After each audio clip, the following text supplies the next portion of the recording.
وخمول في الغده الدرقيه ونشاط في الغده الدرقيه، هاد جوج هما كيتعالجوا. حاجه اخرى تكيسات المبايض. شنو اخر؟ السكري النوع الثاني كيتعالج. السكري نوع اول كذلك، لكن يعني ما كيكونش داك ما نقولوش الناس اللي عندهم كيديروا الانسولين ما كيبقاوش يديروا الانسولين، لكن كتنقص لا دوز ديال الانسولين. اما السكري نوع ثاني كيتعالجوا من السكري نوع ثاني.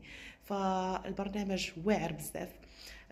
عاد انه كينحت الجسم وكيضعف وكيعطي واحد الجماليه للناس اللي عندهم مشكل في السمنه المفرطه، وكذلك ماشي غير كيضعف، فكذلك كيرجع الوزن للناس اللي عندهم قولون العصبي او جرثومه المعده وكيضعفوا بزاف. فبهذا البرنامج كيتخاد بطرق مختلفه اللي يقدروا الناس اللي عندهم وزن ضعيف يغلظوا به، لكن عنده ميثود اخر وطريقه اخرى.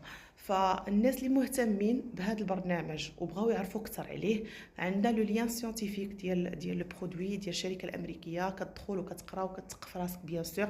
عندنا بزاف ديال المعلومات اللي كنطلع كنعطيهم في لو لايف ديالي.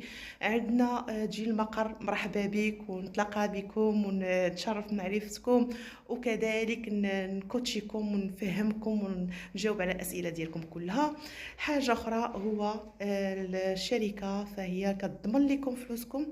البرنامج يعني بعد 3 اشهر ملي كتاخذوا العلاج، ويمكن يقدر ما يوالمكش، فكترجع لك فلوسك، يعني فلوسك ما ضايعينش.